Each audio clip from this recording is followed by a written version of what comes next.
Welcome into the Arrowhead Addict podcast. I am Matt Verderam. This is Film Friday, and I want to break down the play that I think was a turning point of the game. Now, look, there were a lot of plays in this game that you could point to. Mahomes' incredible flip at the goal line. You could talk about the opening kickoff. But I'm going to focus on L'Jarius Sneed and his strip sack of Tom Brady. I thought this was a critical point in the game. The Chiefs were leading 21-10. They looked to be driving for more. Of course, Clyde Edwards-Helaire, a little bit of a tough catch, but he couldn't make it on that fourth down. And so the Buccaneers got the ball a couple minutes before halftime, trailing by 11 with an opportunity to close within one score. And yet the Chiefs make this a one-and-done drive. Of course, Sneed forcing the fumble, Chris Jones with the recovery, and you all know the rest as the Chiefs went on to win 41-31. There's a lot going on in this play. And so I want to look at the formations first, okay? You can see the Buccaneers. Brady's got a man going in motion. Okay, they're going empty gun. It's going to be 5 wide. Brady's putting his man in motion because he's looking at the Chiefs' defensive formation and he's thinking that there's probably a blitz coming. And of course, he's right. What Brady's looking at is the Chiefs in dime defense. Bolton is the lone linebacker and the Chiefs in a 4-down look.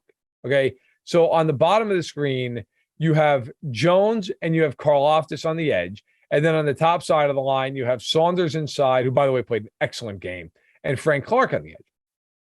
If you're Brady, right, if you split the field in half, right down the hash marks, what you're looking at is, as the man comes down in motion, the Chiefs have a 3-by-2 look in terms of numbers, right? So you have Fenton on the bottom of the screen, looks to be maybe in man coverage, and then you have Justin Reed is a deep safety at the 45 on that side, and Brian Cook, who's walked down to the 40-yard line. All right.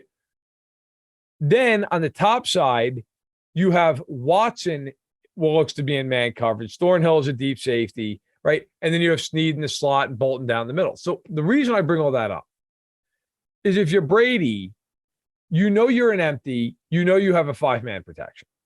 If the Chiefs are going to bring a blitz, which he's expecting, okay, because once the man goes in motion and Bolton doesn't move, Bolton has no reason to still be standing there. Like, he's got to be expecting Bolton to be the blitzer here. Okay, and Bolton does blitz, but there's a twist.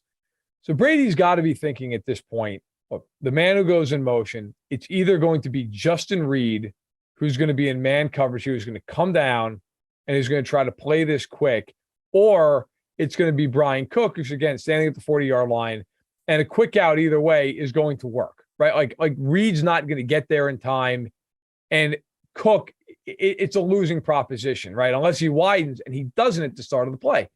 So Brady, again, I'm not Tom Brady, but I've got to be thinks Bolton's coming, hot receiver. I'll get it out quick.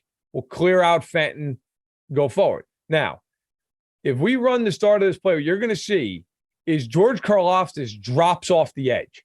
That is the genius of this design by Spagnuolo. Karlaftis drops. There's no way Brady's anticipating that. And if we run the play right here, what you're going to see, now right there, now Karlaftis starts to drop. He's going to drop into what you call the hot zone, okay?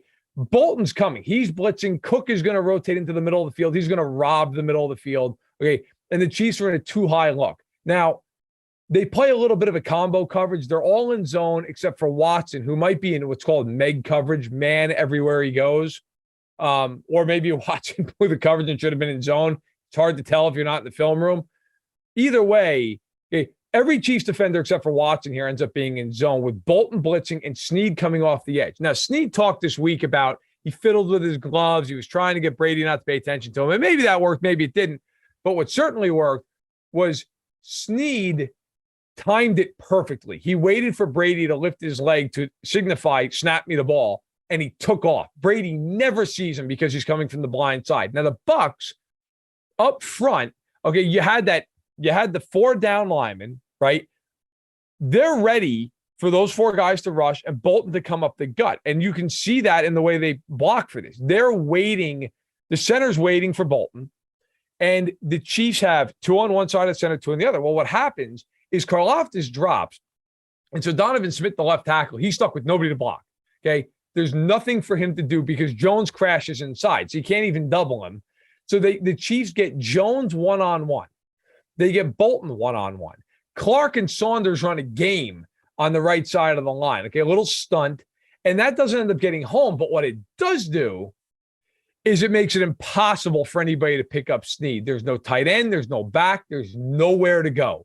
It is a beautiful design by Steve Spagnuolo because he knows Brady's going to see Bolton coming as a blitzer, and so he's going to make the protection so that it's man on man across the board. Well, Jones could have been doubled, but now Donovan Smith's on an island doing nothing. As we run the play a little bit more, you're going to see Sneed come flying off the right side. There's, again, unblocked. Now, Brady is at the top of his drop to 26. He's ready to throw the ball. It's going to be a quick out. What's the problem? Karlaftis, who's standing at the 36-yard line looking at the receiver. Karlaftis is going to be in perfect position. He's going to turn. He's going to get himself square.